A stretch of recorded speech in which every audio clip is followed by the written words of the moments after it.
사도행전 21장 우리 한 절씩 교독하도록 하시겠습니다. 우리가 그들을 작별하고 배를 타고 바로 고스로 가서 이튿날 로도에 이르러 거기서부터 바다라로 가서 베네게로 건너가는 배를 만나서 타고 가다가 구브로를 바라보고 이를 왼편에 두고 수리아로 항해하여 도로에서 상륙하니 거기서 배에 짐을 풀려 함이니라. 제자들을 찾아 거기서 이래를 머물더니 그 제자들이 성령의 감동으로 바울들어 예루살렘에 들어가지 말라 하더라.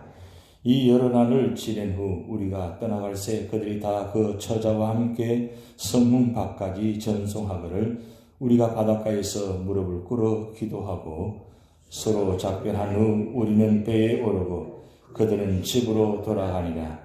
도로를 떠나 항해를 다 마치고 돌레미아에 이르러 형제들에게 안부를 묻고 그들과 하루를 있다가 이튿날 떠나 가이사랴에 이르러 7 지사 중 하나인 전도자 빌립의 집에 들어가서 머무르니라. 그에게 딸 레이시 있으니 처녀로 예언하는 자라. 여러 날 머물러 있더니 아가보라 하는 한 선지자가 유대로부터 내려와 우리에게 와서 바울의 띠를 가져다가 자기 수족을 잡아매고 말하기를 성령이 말씀하시되 예루살렘에서 유대인들이 이같이 이 띠 임자를 결박하여 이방인의 손에 넘겨주리라 하거늘 우리가 그 말을 듣고 그곳 사람들과 더불어 바울에게 예루살렘으로 올라가지 말라 권하니 바울이 대답하되 여러분이 어찌하여 울어 내 마음을 상하게 하느냐. 나는 주 예수의 이름을 위하여 결박당할 뿐 아니라 예루살렘에서 죽을 것도 각오하였노라 하니 그가 권합을 받지 아니하므로 우리가 주의 뜻대로 이루어지이다 하고 거쳤노라.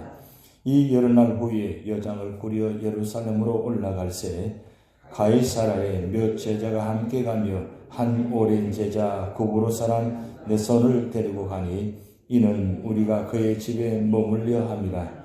예루살렘에 이르니 형제들이 우리를 기꺼이 영접하거늘 그 이튿날 바울이 우리와 함께 야고보에게로 들어가니 장로들도 다 있더라. 바울이 문안하고 하나님이 자기 사역으로 말미암아 이방 가운데서 하신 일을 낱낱이 말하니 그들이 듣고 하나님께 영광을 돌리고 바울더러 이르되 형제여 그대도 보는 바에 유대인 중에 믿는 자 수만 명이 있으니 다 율법의 열성을 가진 자라. 내가 이방에 있는 모든 유대인을 가르치되 모세를 배반하고 아들들에게 할례를 행하지 말고 또 관습을 지키지 말라 한다함을 그들이 들었도다. 그러면 어찌할꼬 그들이 필연 그대가 온 것을 들으니 우리가 말하는 이대로 하라. 서원한 네 사람이 우리에게 있으니 그들을 데리고 함께 결례를 행하고 그들을 위하여 비용을 내어 머리를 깎게 하라. 그러면 모든 사람이 그대에 대하여 들은 것이 사실이 아니고 그대도 율법을 지켜 행하는 줄로 알 것이라.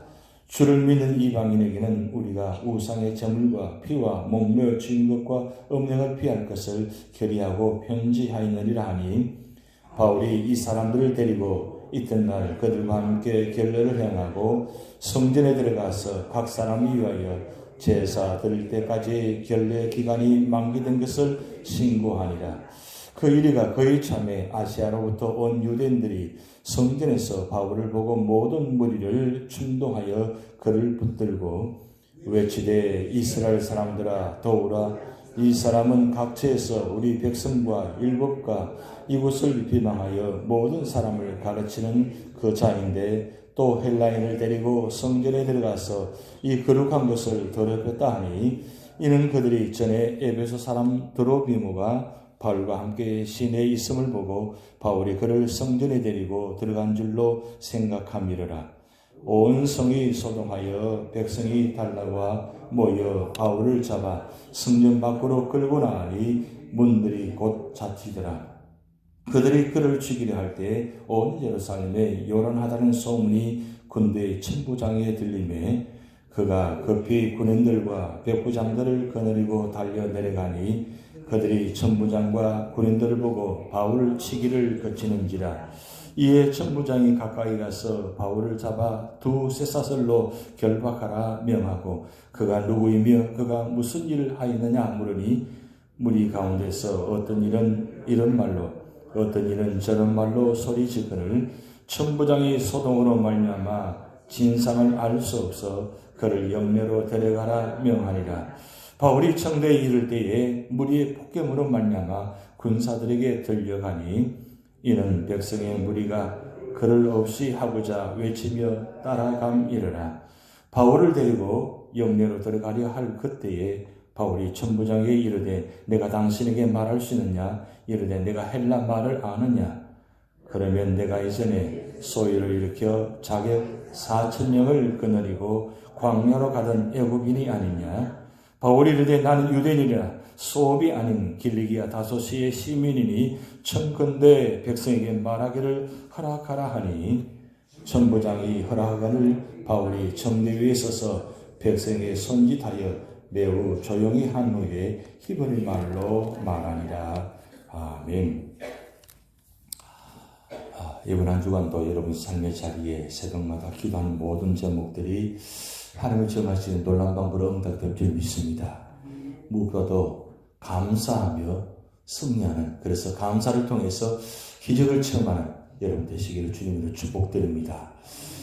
어젯밤에 과테말라에서 연락이 왔습니다. 지금 매일마다 선교 보고를 하는데 어제 특별히 319명 많은 수가 와서 지금 선교사를 감당하고 사진들을 보내왔는데 우리 간 선교팀 21명이 얼마나 열심히 하시는지 그 장면들이 사진이 다 왔는데 참 아름답고 그리고 선교 열정 가지고 하시는 보면서 너무 감사하며 기도했습니다. 우리 선교팀들이 끝까지 사명 잘 감당할 수 있도록 계속해서 기도를 부탁드립니다. 제 교회가 가는 곳마다 새로운 곳에 가는데 이번에도 공립학교를 빌려가지고 지금 진행되고 있는데 많은 수가 와서 그런 치유받고 회복되고 그런 모습들이 나타나고 있습니다. 우리 선교사님들이 성령 충만해서 끝까지 사명 감당할 수 있도록 꼭 기도를 부탁드립니다. 우리 선교팀 보면서 특별히 우리 사도행전 계속 말씀 참고하고 있는데 사도행전의 이 사도 바울의 이 선교 현장과 우리 교회 팀이 가서 선교하는 현장과 똑같습니다. 똑같으니까 참 놀라운 역사죠. 근데 우리 사도 바울이 지금 3차 마지막 장면입니다. 1차부터 3차까지 사도 바울이 복음을 전하는데 우리가 사자성어를 빌리자면 세 가지 의미가 있어요. 그것은 뭐냐면 사도 바울의 사역이 시종일관했다는 거예요. 시종일관 뜻은 무슨 뜻입니까? 바로 처음부터 끝까지 한결같이 그 뜻을 관철하는 거예요. 한번 시작하는데 처음부터 끝까지 한결같았다는 거예요. 그리고 그 시종일관하면서 그 뜻을 변하지 않고 끝까지 가는 모습, 그리고 그 뜻을 이루기 위해서 삶의 자리에 돌에 맞아도 채찍에 맞아도 감옥에 갇혀도 끝까지 복음을 전하기 위해서 관철하는 그의 모습, 정말 우리가 배우던 모습이죠. 신앙생활을 하면서 우리 삶의 자리에 조그만 어려움이 있고 조그만 고난이 있으면 또 문제가 있으면 우리는 어때요? 자꾸 다니잖아요. 피하잖아요. 내려놓아 버리잖아요. 그런데 사도 바울은 처음부터 끝까지 놓지 않았어요. 끝까지 그 뜻을 관철하기 위해서 목숨을 내어놓고 하는 모습. 결국 오늘 마지막 보세요. 사도 바울이 그 예루살렘에 가는 걸 전부 다 반대합니다. 가면 반드시 잡힐 것이라고, 반드시 문제가 있을 것이라고. 그럼에도 불구하고 사도 바울이 오늘 13절 말씀 보면 내가 죽을 것을 각오하였노라. 복음을 위해서 내가 죽을 것을 각오하였노라. 반대를 무릅쓰고 가는 이유가 무엇입니까? 바로 예수님 때문에 가는 거잖아요. 예수님 때문에 내가 죽을 것도 각오하겠다. 그런 믿음. 그리고 두 번째로 말씀 보면 우리가 뜻을 할 수 있는 것은 초지일관하네. 초지일관. 이 초지일관은 처음 뜻을 품은 것을 절대 놓치지 않는 거예요. 가다가 변하는 거 아닙니다. 바뀌는 게 아니에요. 처음에 우리가 직분받고 그리고 시작할 때 어떻습니까? 정말 대단한 각오하잖아요. 대단한 뜻을 품잖아요. 그러다가 어느 시간이 지나면 보니까 나 혼자밖에 없는 것 같거든요.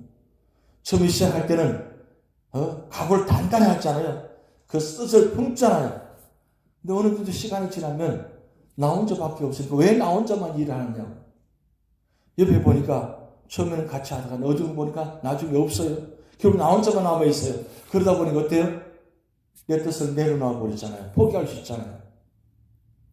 근데 사도 바울은 1차, 2차, 3차 여러분 그 과정을 보시면 정말 대단한 겁니다. 뭐 차가 있어서 다니는 것도 아니고 전부 다 걸어가 가는 자리예요. 바다는 배를 타고 갈 수밖에 없으니까 갑니다. 근데 배를 타고 가는 것도 얼마나 많은 어려움이 많았어요. 그는 1차, 2차, 3차 과정을 수없이 다니면서 가는 자리에 가고 싶지 않을 거예요. 돌에 맞아 죽은 자리에도 가고 싶지 않을 겁니다. 그런데 어떻게 합니까? 1차, 2차, 3차 계속해서 반복해서 갑니다. 왜 그렇게 하는 거예요? 세운 자리, 복음을 전한 자리, 교회 세운 자리 다시 확인하고 다시 말씀을 전하고 다시 훈련하고 다시 세우는 그 모습. 그 처음 뜻을 품은 그 자리, 그 뜻을 마지막까지 이루고자 하는 그 마음, 그 믿음의 모습. 우리가 정말 사도 바울의 이 열정적인 모습을 참 배워야 됩니다. 그리고 마지막 세 번째, 시종여의라는. 시종여의라는 것은 무슨 뜻이냐면 뜻을 변하지 않고 끝까지 일을 이루었다는 거예요. 변함이 없다는 겁니다. 사실 이 사도서가 세 가지가 다 같은 비슷비슷한 내용입니다. 그런데 차이점이 있어요. 근데 중요한 건 한 번 뜻을 품었으면 변하지 않고 끝까지 간다는 게 중요합니다. 무엇 때문에? 어떻게 이룰 수 있는가요? 바로 예수님 때문입니다. 그 다메섹 도상에서 부활하신 예수님 만나고 난 후에 그가 아라비아도 만나가서 3년 동안 그 부활하신 주님 만나고 난 후에 그의 삶을 다시 재정리합니다. 그럼에도 정리하고 나와서 복음을 전하는데 여전히 막힘이 있습니다. 다시 길리기아 다소의 고향에 가서 12년 동안 다시 뜻을 한번 재정리합니다. 그러면서 13장부터 오늘 21장까지 1차, 2차, 3차 이 복음을 전하는 이 장면 속에서 그 뜻을 끝까지 변하지 않고 끝까지 복음을 전하는 그의 모습. 이게 바로 신앙인의 모습이 되어야 됩니다. 우리 신앙생활 한 지 오래되었습니다. 뭐 10년, 20년, 30년 여기 계신 분들 60년, 70년 이상 되신 분도 계시죠. 어떻습니까? 지금까지 살아오시면서 우리가 첫 그 부활하신 주님 만나고 난 후 구원받은 후에 우리 삶의 모습이 어떻습니까? 과연 우리 삶의 모습이 바울 사도의 모습처럼 그런 모습을 사는 것 같습니다. 근데 진짜 중요한 건 지금부터가 중요합니다. 지금부터. 그래서 사도 바울은 이 감옥에 갇힌 이 사건, 이 예루살렘에 왜 그렇게 반대함에도 불구하고 가느냐? 누구도 이해하지 못하죠. 그런데 사도 바울이 예루살렘에 간 이유는 오순절을 지키기 위해 갔습니다. 유대인들은 3대 절기가 되면 반드시 이 고향인 예루살렘을 돌아옵니다. 와서 그 절기를 반드시 지킵니다. 그런데 예루살렘에 가서 보았더니 하나님 놀라운 사실은 사도 바울이 1차, 2차, 3차 선교여행 다니면서 복음을 전했던 그 자리에 그 만났던 유대인들이 절기를 지키기 위해서 예루살렘에 왔어요. 예루살렘에 와보니까 그 사도 바울이 여기 와 있거든요. 그런데 그들이 그 소아시아 지역 마게도냐 지역에서 복음을 전한 그의 모습을 보면서 굉장히 핍박했는데 그 핍박을 한 그 사도 바울이 포기하지 않고 지금 예루살렘에 와 있어요. 그럼 그들이 용서해요? 가만두겠어요? 그러니까 그들이 반란으로 인해서 사도 바울이 그들로 인해서 결국은 감옥에 갇힙니다. 그래서 예루살렘과 가이사랴에 약 2년 동안 감옥에 갇혀 있습니다. 2년 동안 참 많은 고생을 당합니다. 그런데 사도 바울이 거기서 뜻을 포기했다면 어쩌면 풀려났을지 모릅니다. 왜냐하면 유대인이요 로마 시민권자이기 때문입니다. 충분히 풀려나고 감옥에서 나올 수 있는 이유가 있는데 그는 그렇게 하지 않았어요. 뜻을 포기하지 않았습니다. 왜냐하면 중요한 이유가 있는데 내일 말씀드리겠지만 로마에 가고자 하는 뜻이 있기 때문입니다. 로마는 그때 당시에 유럽 아니 세계 중심이었습니다. 로마에 가야만 세계 복음화 땅끝까지 이르는 내 적이 되리라는 그 말씀을 감당하기 위해서 로마는 절대 포기하지 않습니다. 사실은 사도 바울이 예루살렘 간 이유는 오순절에 그 절기를 지키러 간 이유도 있지만 로마로 가고자 하는 큰 뜻이 있었다는 거죠. 계획이 있었다는 거죠. 그래서 1차부터 3차까지는 자기 자신이 자원해서 선교를 다녔습니다. 그런데 4차 로마로 가는 길은 제수로 로마로 가게 됩니다. 그런데 이 제수로 가게 된 로마로 가는 길이 어떻게 보면 죽음의 길인 것 같은데 사실은 죽으러 가는 것이 아니라 복음을 전하러 가는 사실입니다. 사실은 이런 내용을 보면서 우리 계획과 하나님의 계획은 다르다는 것. 그리고 하나님의 계획은 어떤 계획이냐? 반드시 그 뜻을 이루고 구원에 있다는 뜻이죠. 결국 우리 모든 삶의 자리는 내 뜻대로 이루어지는 것이 아니라 하나님 뜻대로 이루어진다는 사실입니다. 사울은 바로 그것을 알기 때문에 하나님 뜻을 이루기 위해서 끝까지 자기 자신을 다 내려놓고 하나님 뜻을 포기하지 않고 끝까지 갔다는 거죠. 사도 바울이 로마로 가서 복음을 전하지 않았다면 어떻게 됐을까요? 그 하나님의 놀라운 뜻을 이루지 못했을 것입니다. 그런데 그 한 사람의 헌신, 그 하나님 뜻을 깨닫고 그 순종하는 그 자리를 말미암아 그 로마로 가서 복음을 전함을 통해서 유럽이 복음화 되는 시작이 바로 사도 바울을 통해서 이루어졌다는 사실이죠. 결국 우리 교회가 왜 과테말라에, 인도에, 페루에, 일본에 이렇게 복음을 전하고 한국에 복음을 전합니까? 바로 하나님 뜻을 이루기 위함입니다. 아무것도 보잘것없는 같은 우리들이지만 그 순종하고 나아가면 우리 발걸음을 통해서 하나님 뜻을 이룬다는 사실, 그 뜻을 바라본다면 우리는 포기할 수 없는 거죠. 결국 우리 삶의 자리 마찬가지입니다. 우리 삶의 자리에 어떤 모습으로 살아갈 것인가. 이번 한 주간도 여러분 삶의 자리에 우리 앞에 많은 어려움과 많은 힘든 일들이 많이 있을 것입니다. 그렇지만 포기하지 마시고 이 새벽 기도의 자리 지키시기 바랍니다. 그리고 우리 삶의 자리를 통해서 하나님 뜻을 이룬 자리가 되시기 바랍니다. 그러기에 한 사람의 순종과 한 사람의 헌신을 통해서 하나님은 놀라운 구원의 계획이 있다는 사실입니다. 누가 뭐래도 우리 교회 속한 성도들 이 하나님 뜻을 이룰 때에 결국 하나님 나라가 이루어지는 놀라운 축복이 여러분을 통해서 이번 한 주간 더 이루어질 줄 믿습니다. 다 같이 기도를 하시겠습니다. 하늘에 계신 우리 아버지, 이름이 거룩히 여김을 받으시오며 나라의 임하옵시며 뜻이 하늘에서 이룬 것 같이 땅에서도 이루어지이다. 오늘날 우리에게 일용할 양식을 주옵시고 우리가 우리에게 죄진 자를 사하여 준 것 같이 우리 죄를 사하여 주옵시고 우리를 시험에 들게 하지 마옵시고 다만 악에서 구하옵소서. 대개 나라와 권세와 영광이 아버지께 영원히 있사옵나이다. 아멘.